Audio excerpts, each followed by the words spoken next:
Good afternoon, world. You are tuned into the Sunday Spotlight series with CommunityWorksInstitute.org. Please check them out, CWI, CommunityWorksInstitute.org. They are a nonprofit run by Joe Brooks. Thank you, Joe, for giving us this allotted time. They do professional development for K through 16 educators. They bring the classroom to the community and the community to the classroom. Before these COVID times, we were doing a lot of interesting stuff with ethnography and having students go out into communities and interview folks and take notes and take pictures and get to understand their local community and do ethnography back in the classroom. So, but now on this virtual space, Joe Brooks and Community Works Institute is doing a winter institute and a summer institute. So check out their learning opportunities at communityworksinstitute.org. I am Zack Ritter, your host on Sundays. I got my PhD from UCLA in higher education. I'm passionate about community change, social justice, racial justice, economic justice, gender justice. I'm currently Associate Dean of Students at Cal State Dominguez Hills.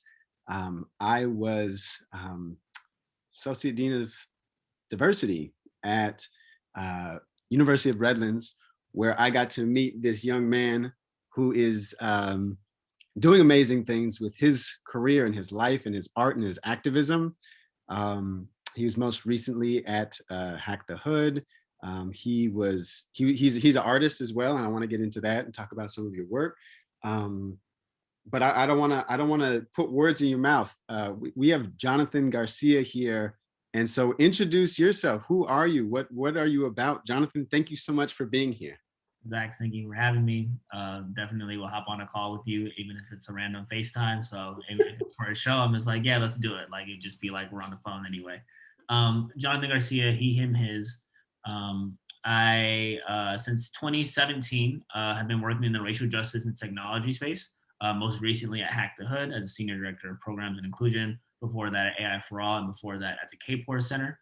But yeah, I like to keep my hands in a couple of things. I'm currently an inaugural fellow for the Golden State Warriors through their Generation Thrive Leadership Network. And so I'm in a leadership development consortium with the Golden State Warriors in collaboration with Kaiser Permanente. I'm an artist sometimes when I decide to be, which is named to the Yerba Buena Center for Arts YBCA 100 list for 2020 for some of the work that I've done in visual arts and in culture. And that's a really prestigious list and something that I'm very surprised that I got at this point in my career, but I'm very happy about it.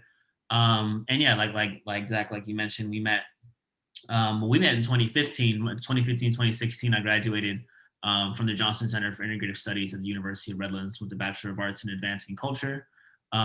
So that's a little bit about me, but all the work that I do, whether it's through art, whether it's through organizing, activism, nonprofit work, it all centers around racial justice and, whatever collaboration comes with that, racial justice and technology, racial justice and art, racial justice and culture. I'm looking to just try to uplift my communities in any way that I can.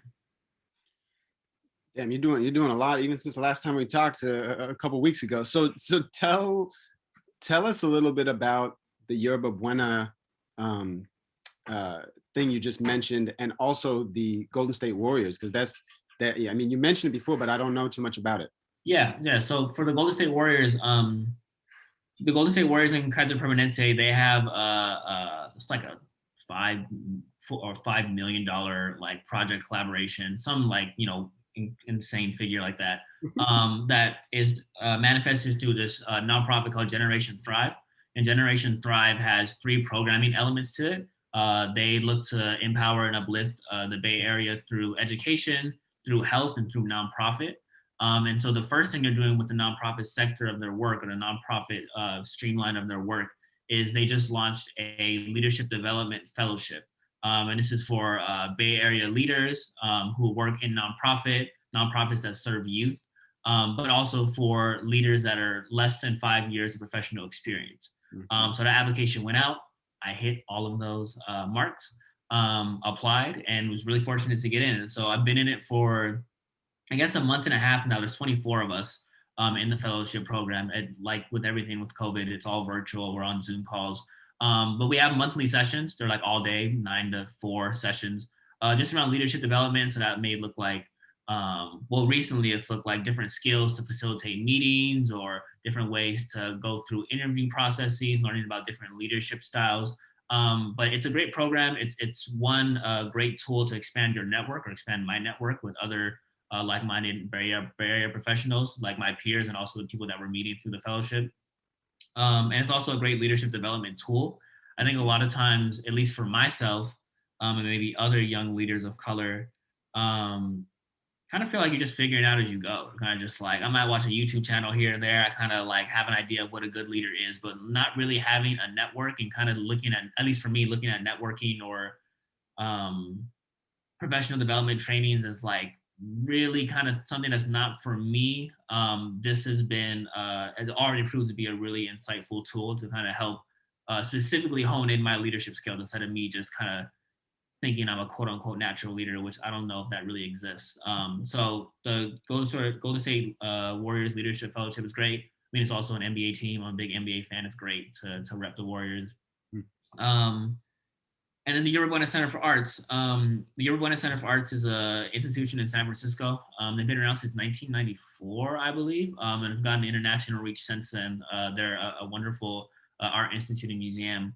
They have a yearly fellowship as well for art, and I applied and got that in 2018 when I first moved to the Bay Area. I have an interest in art and fine art, but I never practiced fine art for public display. One of the great things about the Yerba Buena Center for Arts Fellowship is that you don't need prior like art experience. You don't need like a really robust portfolio. You answer like a question. And so the fellowship for the one that I was accepted to revolved around the theme of how do we pursue and sustain collective safety. And so for an entire year, myself and a group of 15 other individuals centered around this question. We met monthly, interrogated this question, worked on some things, met with other artists, and the fellowship culminates in a one-day public display at the Yerba Buena Center for Art. So you have this theme, how do we pursue and sustain collective safety? You have a year to come up with a project. That project gets displayed at the Yerba Buena Center for Art. That was on June 1st, 2019. And I did this project called Why Don't We Murder More White People? And that project was really near and dear to my heart, and it is still near and dear to my heart. The way I like to describe it, well, so the project itself is a film. It was a film and exhibition, but it's a documentary really centering around fulcrum and identity as identity and morality as fulcrums of identity for people of color. So the way I like to describe the film and what it's about is, if I'm on Twitter, if any of us are on Twitter or Instagram or Facebook or whatever, and you're kind of just scrolling through the feed, and you stop and you see a video of a person of color being accosted by a white person. Like we've seen these videos all the time. Someone's being racist, they start filming it. Before watching a video, you already know what's gonna happen. Like you don't need you're gonna watch someone be harmed. You're gonna watch a person of color be harmed. That might just be verbally, that might be physically, and a lot of times you watch people of color die on camera. Like you just see these videos.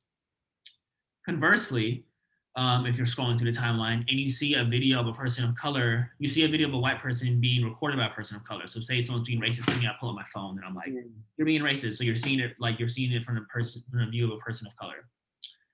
You also know what's going to happen, which is nothing. Like nothing's going to happen to this white person. Like that person might be called a name. They might be escorted out of the Starbucks that they're being racist in, but you're not really going to see anything happen. You're not going to see this white person be harmed. And I've never in my life seen a video where a white person dies on camera from like that kind of interaction. And so the project is about, well, why? Like what stopped people of color from resorting to violence against whiteness, particularly when there's such a large historical context of violence against people of color from whiteness and white people? Why don't we murder more white people? So the project wasn't an incitement of violence. It's about questioning the disproportionality of violence, questioning what happens to whom and why. And I went and I interviewed, I believe, 18 people of color. I went to their living rooms and interviewed them and asked them that title question, why don't we murder more white people? But also just other questions around whiteness. And the hypothesis I had, Zach, I know I'm talking a lot, but the hypothesis I had was, I think people think about this all the time and no one says it. I know myself, like, it's not like I'm not, it's not like I'm at work or I'm at a protest or I'm in a classroom. I might be doing my dishes. I might be eating dinner. I might be taking a shower. And these thoughts creep up around like, man, it's exhausting feeling like I'm being targeted all the time. And like, I'm so upset. Like, why, like, I'm upset. And like, why don't we, why don't people resort to violence when violence is being enacted on us? And Mm. I had a hypothesis that people thought about that a lot. And also people would have a lot of different thoughts around it. Like people consider this a lot. Um, and the project displayed a variety of different opinions from people around like violence, around morality, around race. And it was just a display of people thinking aloud about like, well, what happens when whiteness is violent towards me or people who look like me? How does it make me feel? And why do I think people aren't violent back to it? And so I'll stop there. There's a whole reaction after that, but that was the premise of the project. So I'm curious, what did people say to you? Because I was watching this thing on TV the other day, and I was like, this is about World War II and the Holocaust and stuff. And I was like, if I was on the other continent, the European continent, right, and I was like living in Germany, and there's neo-Nazi stuff going on in Germany, would I feel like I want to harm some of Mhm. these, Aryan German people? And would I look at just regular German people as those that killed my, grandparents? And would I want to enact some type of retribution or violence on them? So, what were some of the reactions when you were in these intimate spaces in these people's homes, and you were like asking them about these questions? Like, what did they say? A couple of things came up with themes. One, which I think was a distinction between whiteness as an identity and a system versus people or white people. There are a lot of people who said, "Well, I don't think I want to go out and like harm a white person or white people, but there is this system of whiteness that is harmful. And so maybe this person walking down the street isn't inherently harmful, but the privileges that they inherit become harmful whether they know they're inducing harm or not. Yep. The second thing, and people said this explicitly, I think everyone but one person said this explicitly. People said, I do not think white people deserve harm. I asked people that question explicitly. I was like, do you think white people deserve harm? Mm. And people were like, no, absolutely not. People said no one deserves harm. No one deserves like these sorts of things. And that was an important question for me because I was interested in what happens to a person when they see people like them being harmed all the time. Does that change their perception of who deserves harm? Yeah. Um, I think the final thing I'll say is that people were really emotional. We had a lot of people break down on camera. We had a lot of people who had to stop the interview. People who like were buoyant and were like, yeah, let's talk about it. And then like really, when we started talking about whiteness and its effect on not a lot of times not themselves, but like their parents or their families or their communities, um, people didn't get angry. I would say I thought people got really sad and like sort of began to crumble a bit around, like I don't even want to talk about violence against white people. I'm just upset that like all these things are happening. This takes up so much space in my mind. Mm. One of the questions I asked every participant was, how often do you think about white people? And a lot of times people are just like, I think about white people all the time. I think about white people. There's one young woman, young black woman. She talked about how she gets up in the morning and the first thing she's thinks about is white people because she thinks about how she's gonna do her hair, Mm. how is she going to dress, and does the way her clothes fit on her curves going to make her seem unwelcoming or not presentable in the workplace and in the way that is not really thought about by her white counterparts. So those are a couple things that came up as themes. The last thing I'll say about that is that um, I gave up a large amount of my authorial power when I interviewed other people. So I may have had a thought around like, what do I think about this topic? But I didn't interview myself on camera. And I let people know that when I interviewed them, I was like, I'm not looking for a specific answer from you. I'm not looking for you to be very quote unquote educated or woke or smart. I just want you to be honest. And it's my job as an artist to capture what is it that you're saying, what's the essentialness of what you're saying, Mm, and pair that as a narrative with everyone else. mm, And so there were some times where when the project came out, I was like, oh, I wouldn't have said this myself, but this person said it, and that's important. And I think the project was about showcasing a wide variety of thoughts mm, about this very complex and nuanced topic. mm. We've been talking about this art project, and you haven't mentioned once the ramifications that it had on you. And I think something that you do well, and maybe it's a survival technique, is here's my work, and then here's myself, and you're able to take yourself out of it. And I think you have to, because um, it sounds like from what you told me, when certain folks found out that you did a project called Why Don't We Murder More White Folks, they came for you, right? They came after you. And that's the disgusting mechanics of whiteness and how it works in this country. Um, right? Because if someone else made something and was like, well, why don't we murder more Black folks or more brown folks? It's like, well, we actually, like, we already are We right do now. that, yes. Yeah, Yes. we already do that. Like, check. Tell us a little bit about, as much as you're comfortable in, because there's a lot of, like, you're interviewing people about trauma. You're Mhm. probably being traumatized in some ways. And there's a lot of trauma within this work, because when we talk about racial, gender, and economic justice, we're actually trying to amend or repair all the injustices and all the trauma that has been inflicted the last 400 plus years. So Mhm. tell us a little bit about how people came at you. Yeah.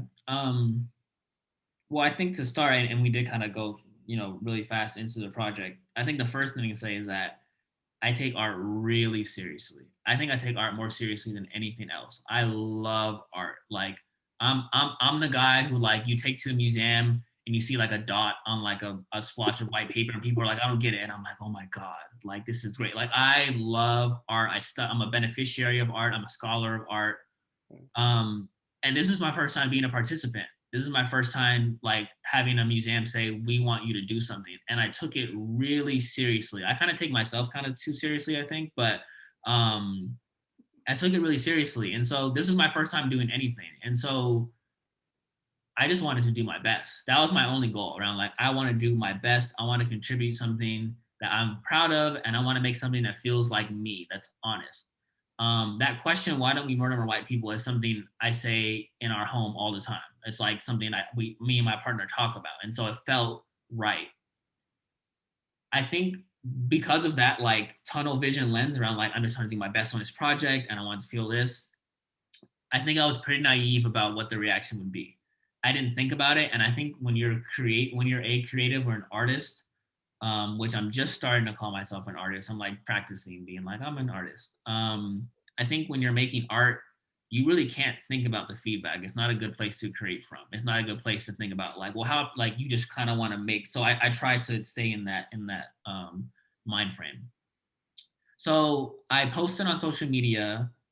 The show was on June 1st, 2019. Like, maybe 2 weeks before the show, I posted, hey, I did this project. Why don't murder white people? Here's a poster. Here's a show. Um, when when we when that went on social media, I'm not really on social media like that. I have a couple of my friends follow me. So, like, no one cared. My friends cared. They're like, wow, Jonathan, great, like, awesome. But the world didn't care. About a week later, or a week before the show, I got a couple of like hate messages on Twitter specifically, like a couple of white supremacists, like bot or whatever. Like 7 comments were like, you should die, like, die, brown boy, die, stuff like that. And I was just like, whatever, like, I'm not, this is the internet's like not real, but it is real. So I didn't make too much of it. But my account on Twitter was suspended for hate speech.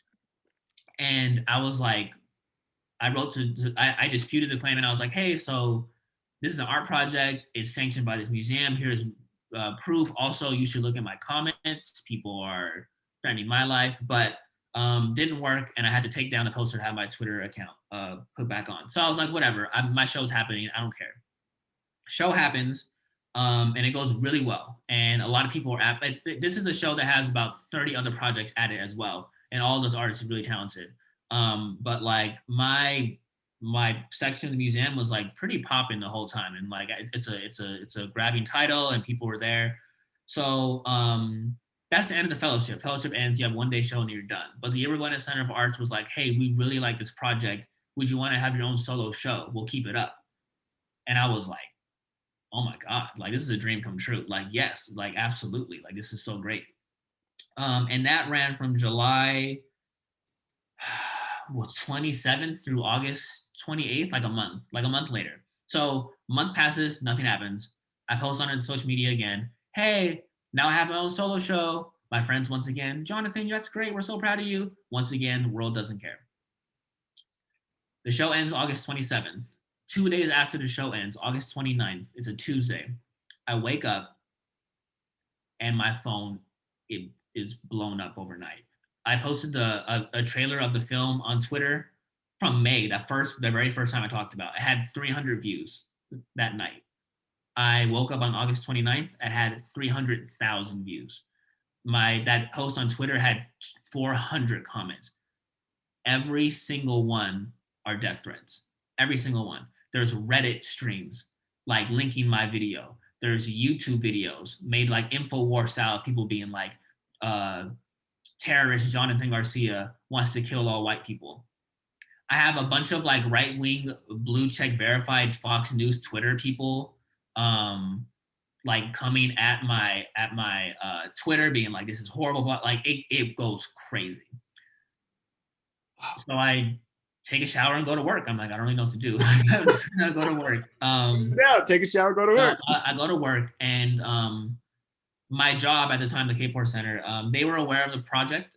They came to the show. They were happy about it. They were great. They knew about the title. They knew I had been in the fellowship for a year, so I knew about the project for the year. They came to the show. They were supportive. But I go to work and I'm like, this is happening. Your Center for Arts calls me. They're like, hey, I don't know if you know. And I'm like, yeah, all these death threats are going directly to my phone. I'm very aware. They're like, you need to come down here. The New York Post wants to comment. All these press release things want to comment. We need to talk about this. So I go down there. We strategize. The Urban Center of Arts has been great the entire process. And they're like, look, we support you. We stand by this. We're going to make a statement on our website that says, this is why we put this project up. We're standing against white supremacy. We won't be threatened. They were like, we can't tell you what to do, but I wouldn't engage with anyone who wants to interview you. These people don't want to have a real conversation with you about the nuance of the piece. It's a clickbait thing. Yeah. So I was like, I'll follow your lead.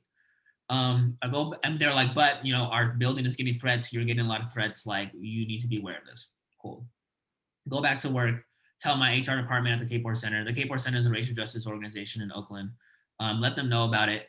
They at first are immediately like, oh my God, like we support you. Like, let's get you home. We'll have our social media team also look at things, whatever. That's like on a Wednesday. It's going into a 3-day weekend. So the 3-day weekend happens. And like most things on the internet, by the time I go back to work on Tuesday, things have really died down. Now for like 3 or 4 days, it's like 1,000 comments, 1,000 views, 10,000 views, more. It's crazy. In that time frame of 3 or 4 days, my video was never posted online. It was only for at the museum, but it's in my personal Dropbox. My personal archives were hacked, and the whole video is leaked out. No one's name is in the video, but people's faces are in the video. And like I talked about, it's not my face, it's either other people's faces.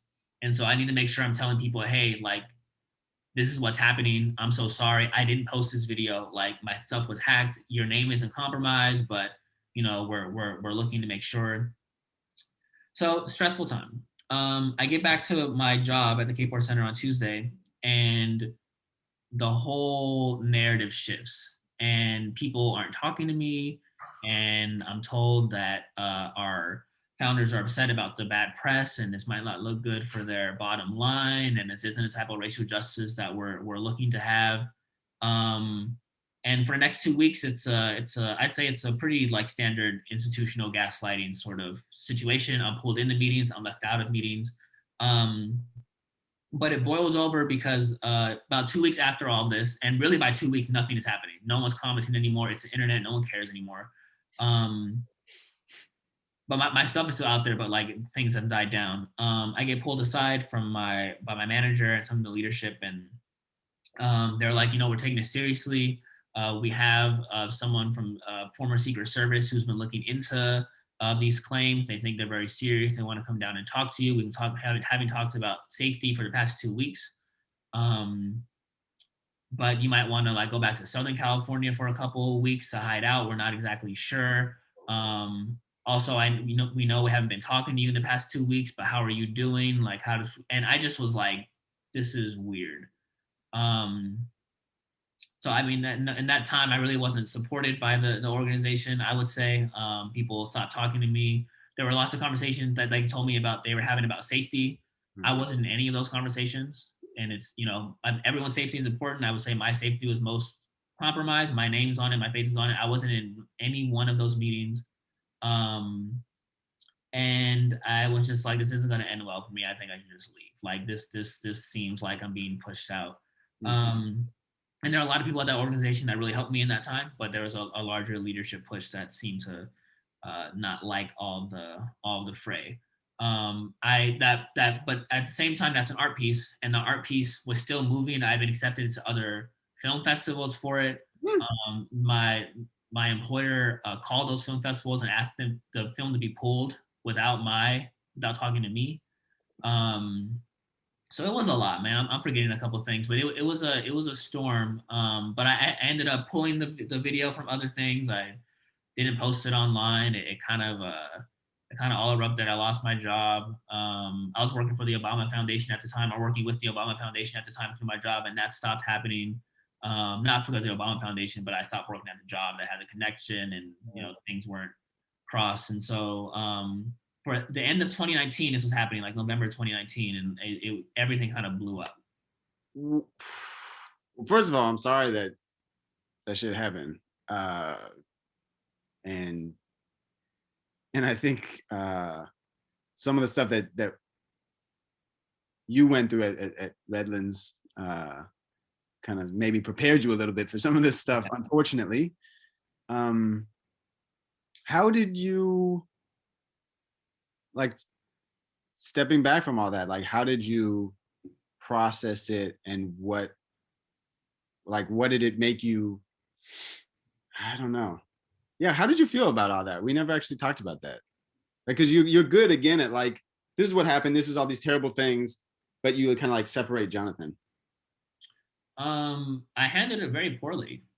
I'm not good. I'm not good at taking care of myself. I'm getting a little bit better, but I'm not as good as I should be. Particularly if I'm going to do things like that. Like I should probably have some strategies in place. I don't think I do.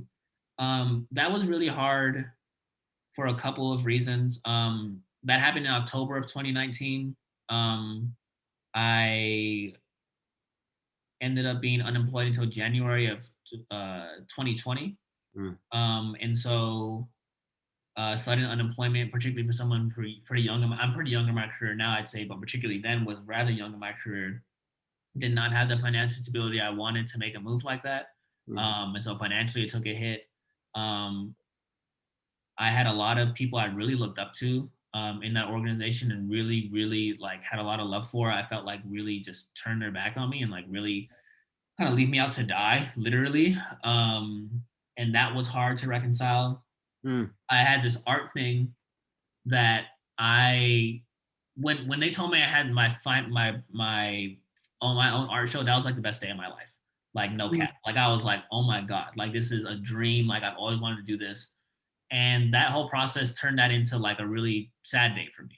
Mm. And at that time I was just like, I don't look at this project with pride anymore. Like this project kind of ruined my life. Like I'm worried about my safety during that time as well. I'm in contact with some of the Secret Service people. They give me like a Dutch email that can't be encrypted in the United States, and like I have to stay home. And local San Francisco Police Department is aware of the situation, and they have a wider radius in San Francisco because of it, and they're in contact with me.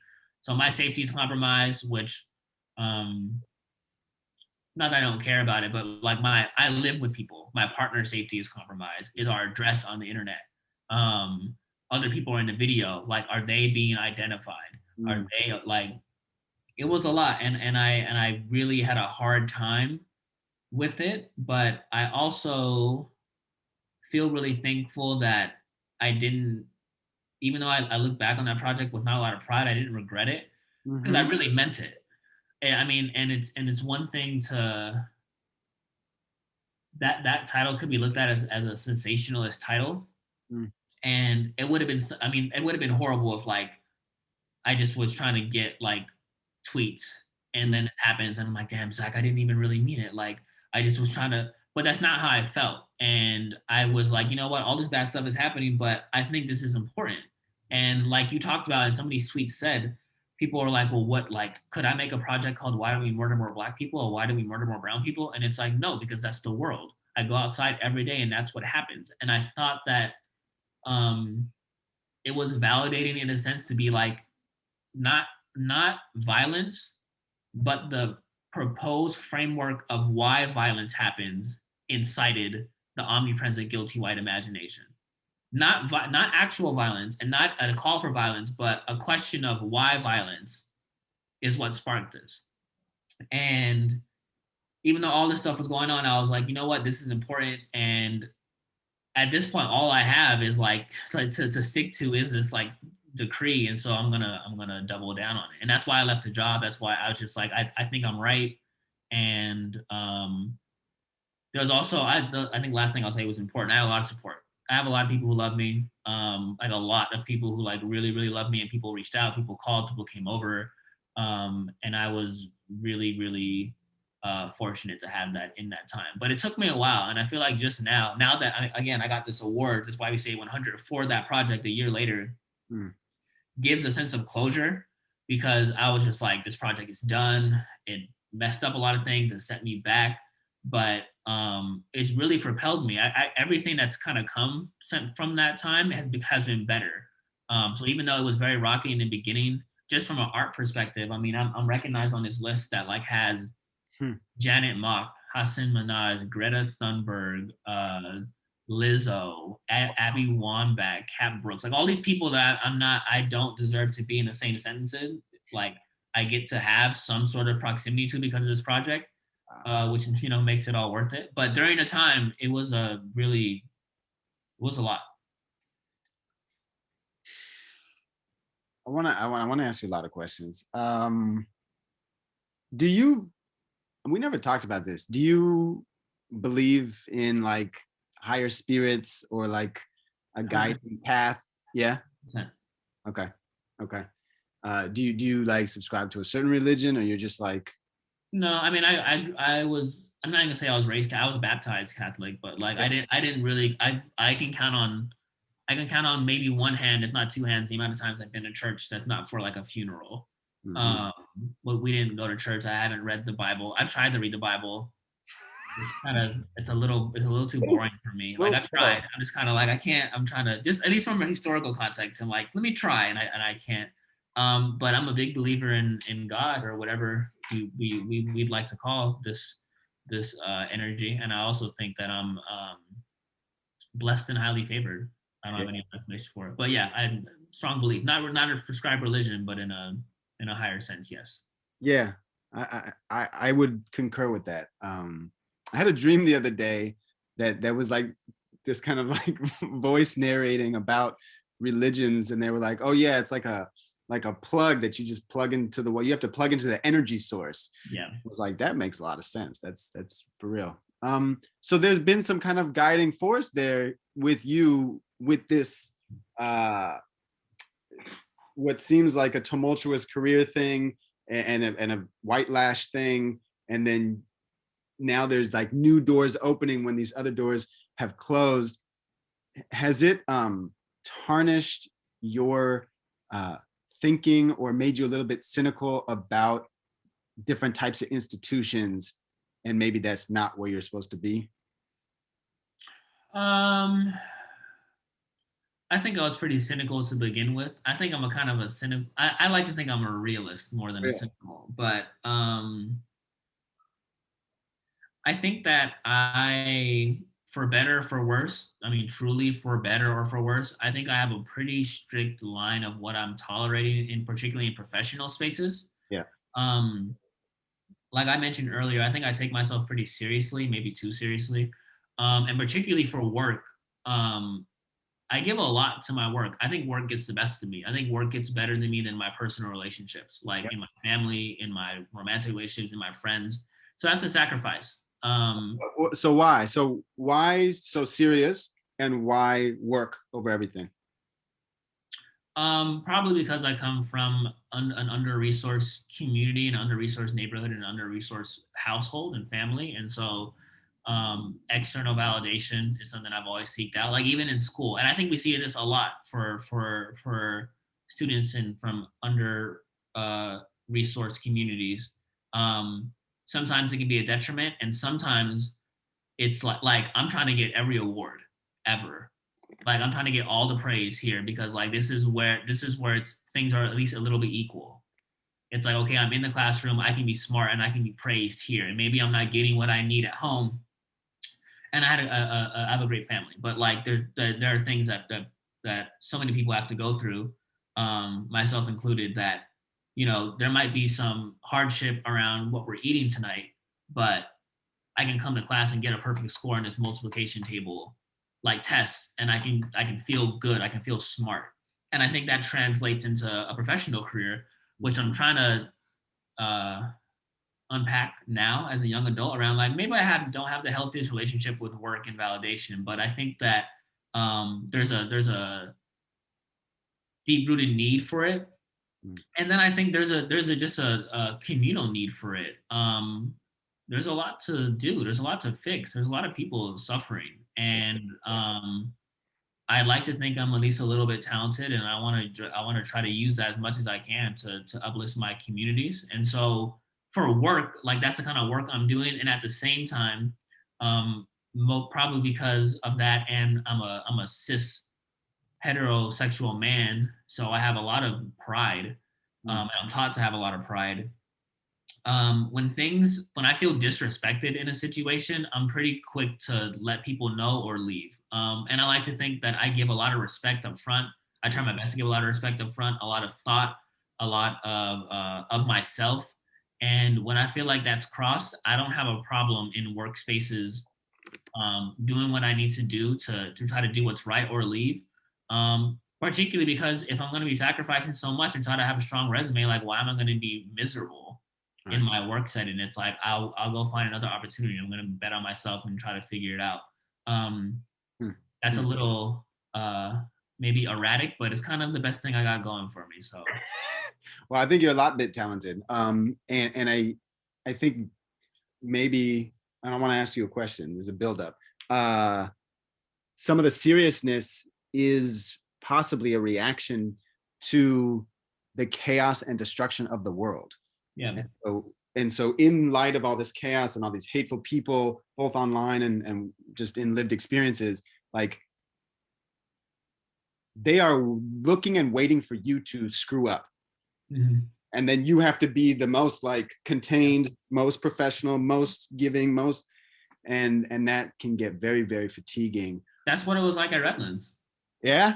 Okay. That's 100%. And I remember that year when we first met, which was like that was a big year nationally for college activism, 2015, 2016. And when we were doing a lot of things on the University of Redlands campus, and I was fortunate enough to be uplifted by my peers as one of the leaders of that movement, I was really aware around like, oh, I have to be perfect.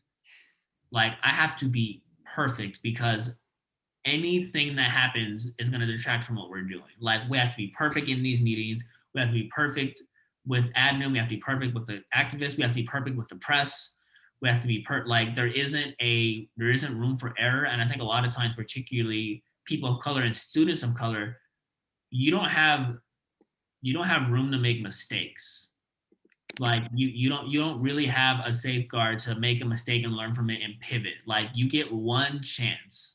And if you don't maximize that, we're gonna find another Mexican boy to come. Like we only need one of you. Like that's just how it is. And that there's some privilege in being heterosexual and a man.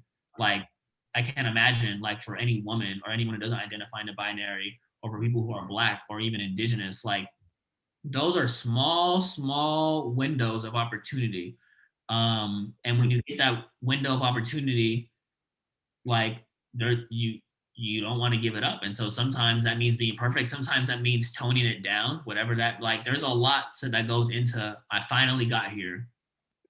People are finally looking at me. What am I going to do? What do I value? What's important to me? Um, so I kind of took us off track, but that notion, I think, was for student activists particularly. I think that reigns supreme.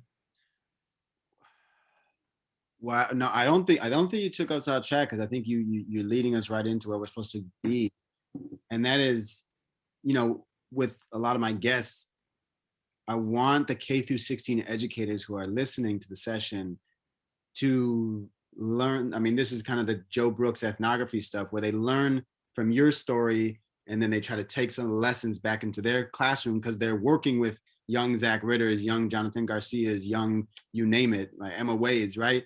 And so they need to know how best to change up their curriculum, et cetera, et cetera. So Fontana, K through 12. And behind me, Hey, Bakers. Baker's drive-through. Fontana K through 12. Set the scene. What was it like? Who were some of those teachers that impacted you? What was the environment like? Because that probably prepared you for a lot of this stuff. I love Fontana, and I love Fontana Public Schools. Fontana is a really hard-working class community, I would say. Fontana is becoming more segregated, I'd say. I know that, I think there's like a CNN article or something, like 2019, like nation's most prosperous cities that are growing and like prospering. I don't know how they evaluate that, but Fontana's on that list. And that makes sense because there's a lot of new development in Fontana, a lot of new shopping centers. Fontana is a pretty big place. And a lot of times it's been either unincorporated or just has this large lots of land. But that's being filled up by business, by chain business, particularly, not small business. And then that drives the economy, that drives some jobs. But Fontana is a segregated place because that happens, and I've learned, urban planning, like things are segregated by freeways. And so past the freeway here, things are a lot nicer, but at least the parts that I'm from in Fontana, things aren't so nice. And I think the Inland Empire particularly gets not just a bad rep, but it's really misunderstood because, and I live in the Bay Area now, it reminds me of places like San Leandro or Richmond that are not Oakland, are not San Francisco. So no one pays attention to them. And because they're not these places, they're also not cool, right? Like, so there's no Fontana hat I can wear. And so because it's not particularly Fontana or Inland Empire, because it's not Los Angeles, it's not like a cool thing, or it's looked at as like things are not bad there. But things sometimes are worse in these places. You look at somewhere like San Bernardino, which is right next to Fontana, is the murder capital of California. And which isn't like a cool thing to say. Like it's a tragic thing to say. And these places are under-resourced and overlooked from a systemic point of view, and also just from even a charity point of view. It's like you're gonna donate to other places. You're gonna look to other places to help. Fontana is one of those places. Lots of comfort and suburban lifestyle, and then lots of poverty. For Fontana Public Schools, I went to Maple Elementary, Alder Middle School, and Fontana High School. And there's a lot of wonderful educators who are doing hard work. Fontana is also one of the leading cities for Amazon warehouses. There's actually an article in the New York Times, I think just like last week. And there's a really great article for those who are interested in the LA Times from last year that talk about how Amazon has targeted the Inland Empire and particularly Fontana to build these massive, like the biggest Amazon warehouses are in the Inland Empire. And there's like 4 of them. And the mayor of Fontana sees this as a good thing because it's jobs. But the hard thing about that, and it goes to education, is that these Amazon warehouses are directly in the city. It contributes to the pollution. I believe San Bernardino County is one of the worst counties in the nation for air quality. And so that's environmental racism that turns into economic racism because these kids grow up next to these warehouses. They develop all kinds of different things, whether it's asthma or any sort of medical deficiency. Because of that, they don't do as well in school as they should because their health is deteriorating. They don't proceed in school. They get a high school degree. They don't get a high school degree. They stay in Fontana. What do? You go work at the Amazon warehouse. And then it's a cycle, but it's a job. And so you're getting just as much as you need. And so a lot of great programs are happening in Fontana schools. I was part of the AVID program, which has some of its faults, but I think the AVID program is a wonderful program, particularly at Fontana High School. They're a nationally recognized AVID program. And Miss Joe Shelley, Joe Sisk now, recently married, was a seminal figure in my life. She was my sophomore and junior year AVID teacher, and she's an educator who really understands warm demanding. And for me, particularly as a student who got A's on all their tests, didn't do much in the homework, I'm on the basketball team, I'm out in the neighborhood doing whatever, I'm good in school, I'll get a C plus, B minus, it'll be fine. She was someone who was like, look at your GPA, where do you want to go to school? You don't have the grades. You need to start stepping it up. Like, you can't just risk your way through life and think you're smart. Like, it doesn't work that way. And really honed in this work ethic for me that I had on things that I liked, but really made me understand that you need to get up every day and do it. And so there's a lot of educators and a lot of students who have this get up every day and work mentality in the Inland Empire, because they see it modeled by their parents. My dad, who's the best dad in the world, worked at Ralph's grocery store for about 30 years as a butcher, just retired a couple years ago. But they were in the economic downturn in the early 2000s, was laid off and got his job back. But for job security, they told him, you will have a job for sure if you go work in Palm Springs, which from Fontana is about a 2.5 drive one way. And he did that for 2 years. I was my sophomore and junior year in college, or junior, senior year in college, around that time.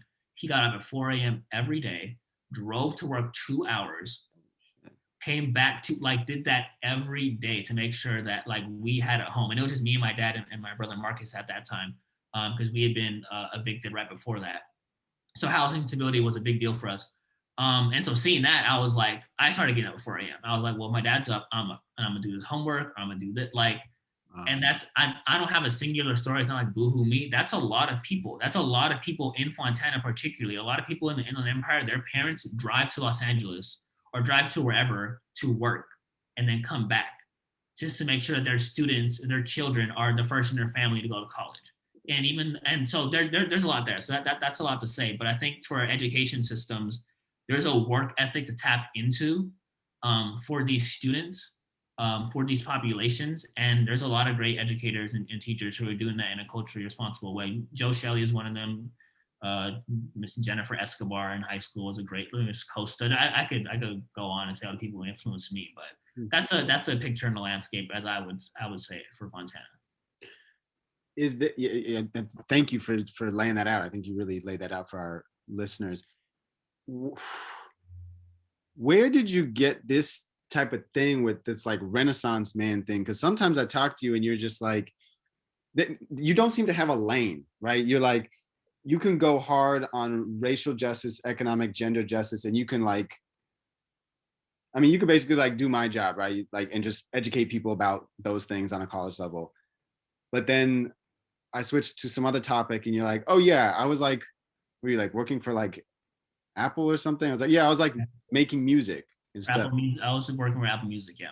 Yeah, so I mean, it's amazing. It's also like a little intimidating. Like, how you have so many different lanes where, because sometimes someone would say, well, I'm an artist and activist. They only just do that one thing. But what, and your partner is an educator, and like, I feel like y'all are like a power couple.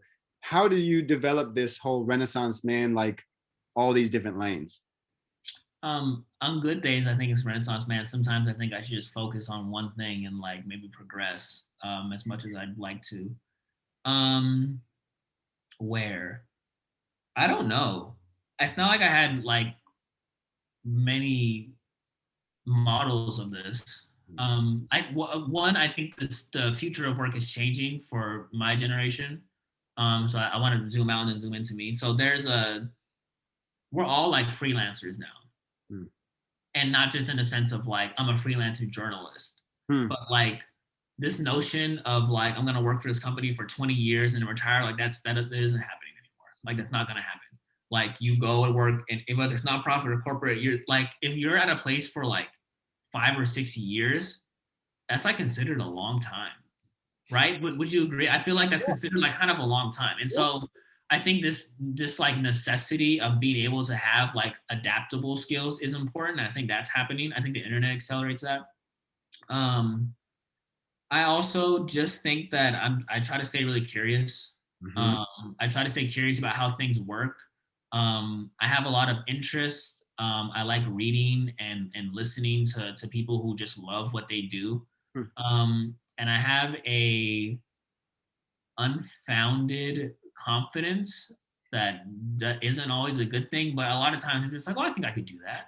Like I could figure it out, and I really believe that about myself. I feel like I could do anything I wanted to do. It doesn't mean that would be easy, and it doesn't mean it won't take me a long time. But I feel like in my head, if I'm like, I want to be an architect, it might take me 20 years, but I could be an architect. I don't see why not.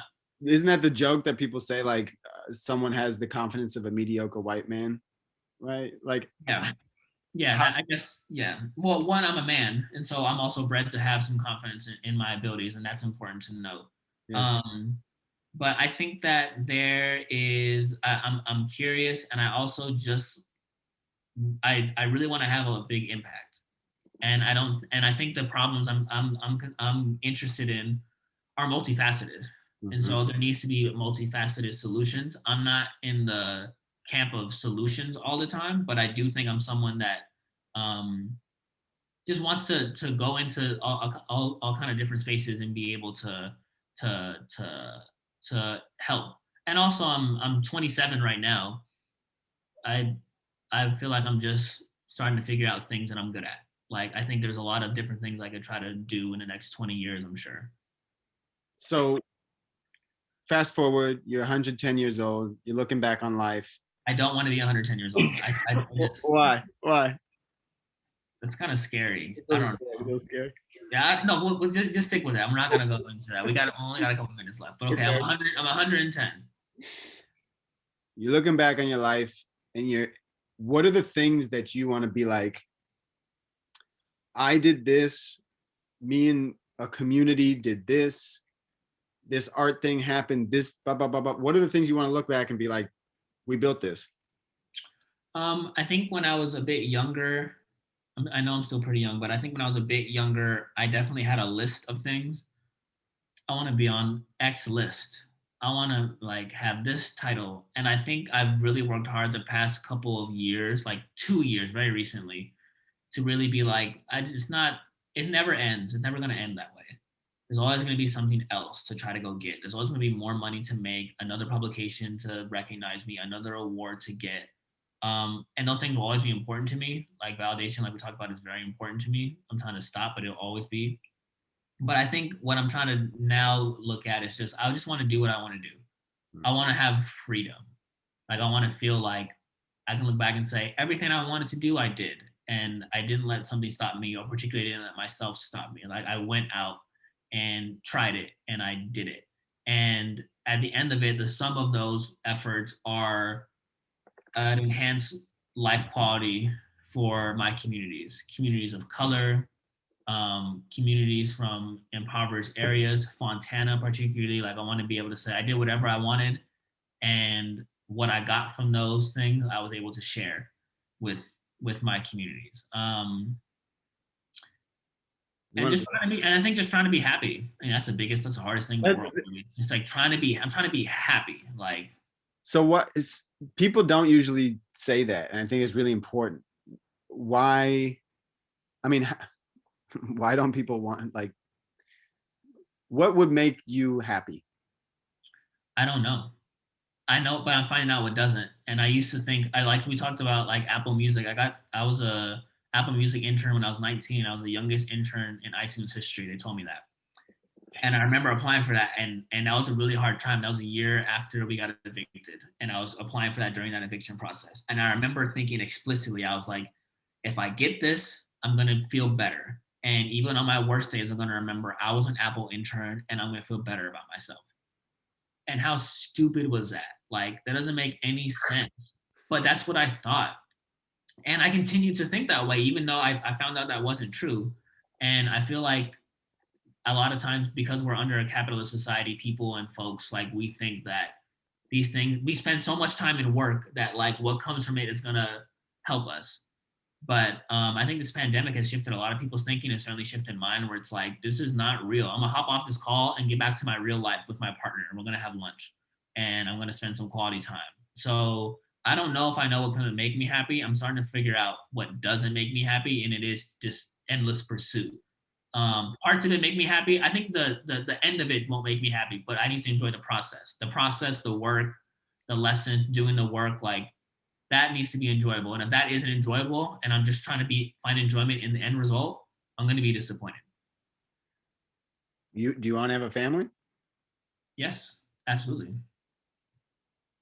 With your future children, would you want them to be as serious and as and this is maybe, I don't know, as burdened by the world as you have had to grow up with?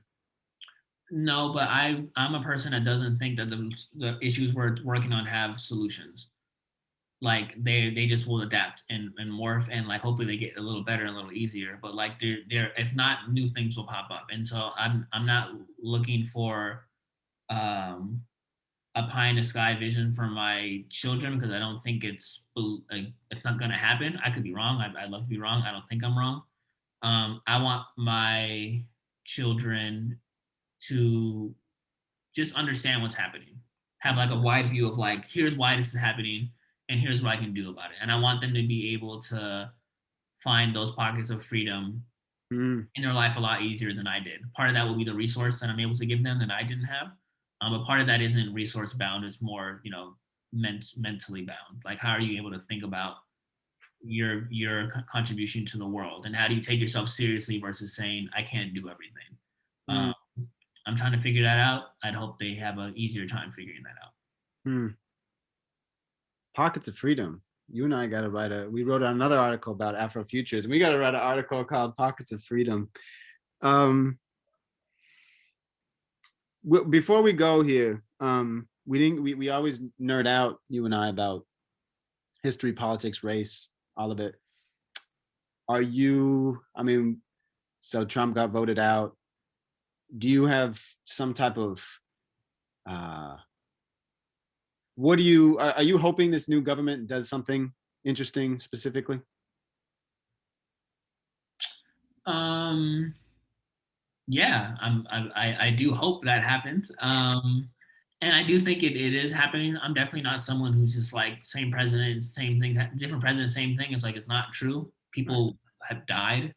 Like, people are like, so, but people will always die. It's about less people dying. Like, which is like a hard thing. I think that's the hardest thing about doing racial justice work, is that you can't solve it right away.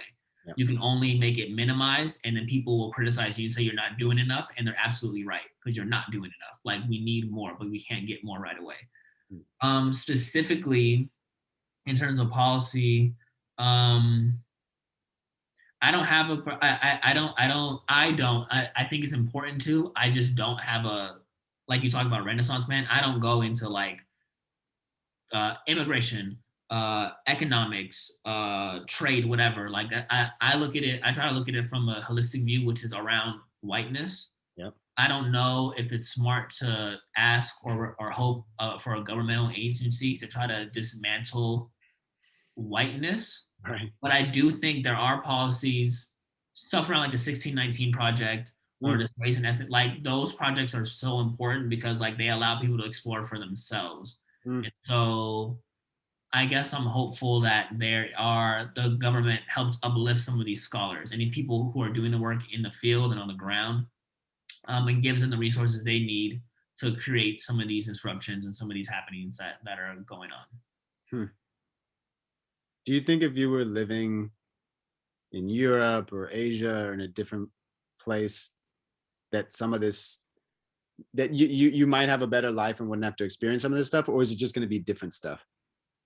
I told my partner about this, and she like really schools me on it, because I always say, I'm just like, we need to, sometimes I'm like, we need to leave. I don't know what's going to happen. But um, there is an amount of privilege that comes from being a United States citizen. I've only been out of the country once in my whole life, a couple of years ago. I don't have a good world view. I don't really, even like with things going on, like issues, I don't have like, I'm very United States specific, I think, in my thinking. Mm. Um, so I don't think I don't have the wherewithal to say like if I was somewhere else it would be better. I imagine it would be different things, but Mm. I do know that we have a particular tie to how we think about race based on the founding of this country. And Mm. although I think a lot of countries have um, messy closets in their Mm. founding, Mm. we have one that's incredibly pronounced that hasn't been atoned for and isn't even talked about accurately. Mm. So in terms of race, sometimes I do think it would be better, but I don't have the wherewithal to say that. And ultimately, I think the constructs of whiteness are everywhere. So I don't know, but I know I'm here, and I know I want to be here. So I like that. I like that. I know we got to wrap up. this wasn't even an hour. I don't believe it. This went by like I I know, feel I like know. this went by 15 minutes. I was like, we didn't get to anything. I just want the viewers to know that you and I had a conversation that really affected me when we first met, and it was powerful because you came up to me after a group program in the diversity center at Redlands, and you were like, "What is your fuel? What do you run on? What is your fuel, Zach?" And I was like, "Oh, like hope and like change and like." If everybody is educated and everybody cares about each other, we can, and knows history and politics, we could change society and make it better with the racial, class, gender justice lens. And you were like, oh, okay, that's really cool, that's nice. Well, my fuel is rage, and I feel like I'm burning out here. Mhm.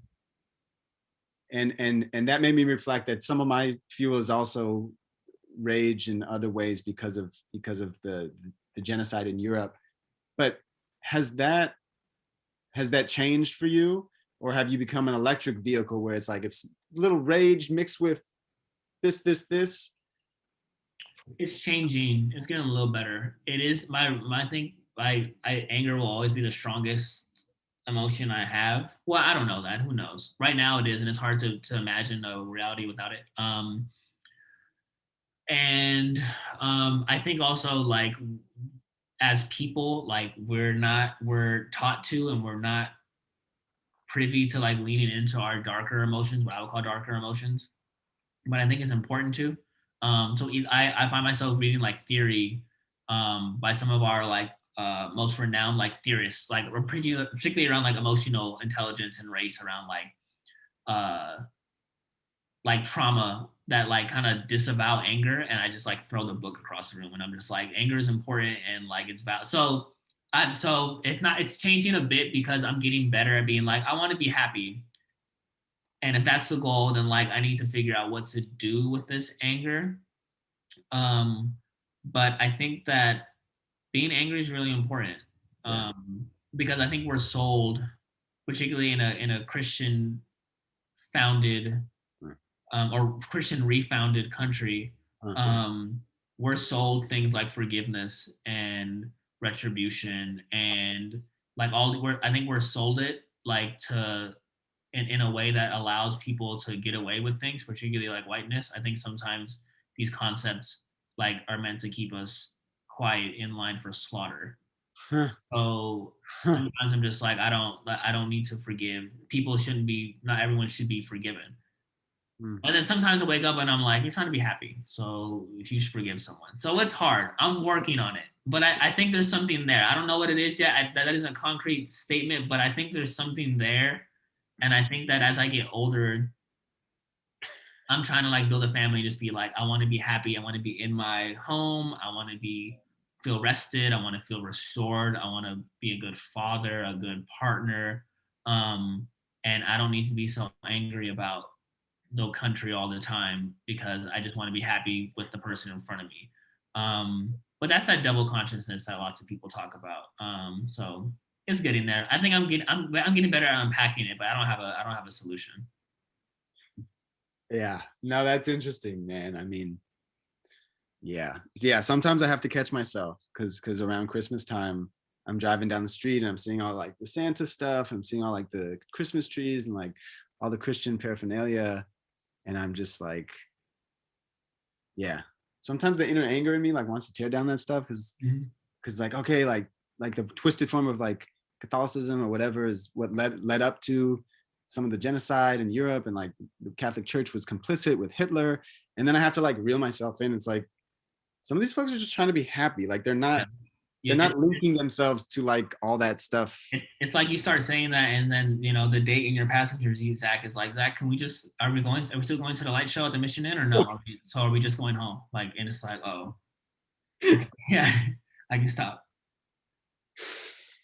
And that's the third eye that like even yeah, man, like as a Jewish like white cis het guy, I have a lot of advantages in this country. Like I have all the advantages, right? And it's just even for someone like me who's like at the top of this caste system, um, there's still some trauma and anger. So I can only imagine for someone like you who's in the struggle right now, and is bearing the brunt of all this white hatred.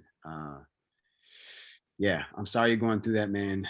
Thank you for educating folks on this call today. Is there anything for K through 16 educators, last words of wisdom that you would be like, this should be more in the classroom, this should be more in the administrative halls? We didn't even get into all the Redland stuff and the activism issue there. But is there something that you would like to leave folks with at the K through 16 level in the classroom, administrative, otherwise?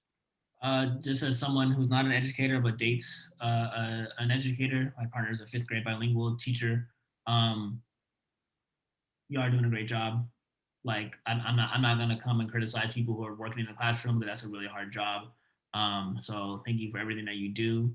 And something that me and my partner talk about, particularly around like educating youth, is really thinking about history in a modern context or a current context, not a past context. There's a lot of people doing things right now that we can educate folks on, particularly like we're in Black History Month, Black Futures Month, and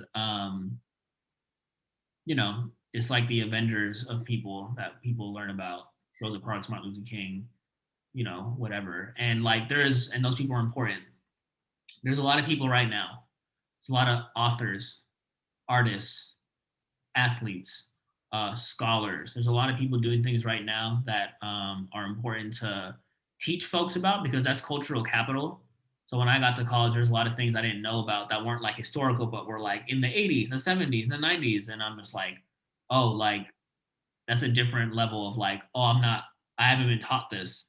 Like, why don't I know about this thing? And that's like a class elitism thing for some of my friends who maybe came from more wealthy families who like had access to some of these. So I think I think it's part of an educator's job to instill some cultural capital into our students. That's just as important as our core curriculum, because it helps us make inferences from our core curriculum to cultural icons or cultural moments that impact some of our decisions or how we impart knowledge on what's going on in today's society. So you could go on Twitter and find some curriculum. I think you can go on pockets of Instagram and find some curriculum, and not just some of these older textbooks. So that's all. But mostly, thanks. Y'all doing great. I love it. I love it. Thank you, man. Thank you. I want to be you when I grow up, if and when I grow up. You're an inspiration to a lot of people at Redlands and to a lot of people in my sphere of influence. So like, thank you for what you're doing. Yeah, God bless you, man. Community Works Institute, and if you can, let's stay after and let's talk a little bit. CommunityWorksInstitute.org, CWI, Joe Brooks, thank you so much for having us in this space today. Check out their website, CommunityWorksInstitute.org, has summer and winter institutes coming up. And they also could do like, if you like this conversation today, folks from CWI can come out to your school virtually and do, diversity workshops or whatever type of leadership workshops that you're looking for. So we don't want these ideas just to live inside these boxes. We want them to go out into K through 16 classroom spaces, administrative spaces, you name it. Thank you so much for tuning in. Tune in next week, Friday, Sunday. God bless everybody. Stay safe from COVID, double mask it. And Jonathan Garcia, thank you so much.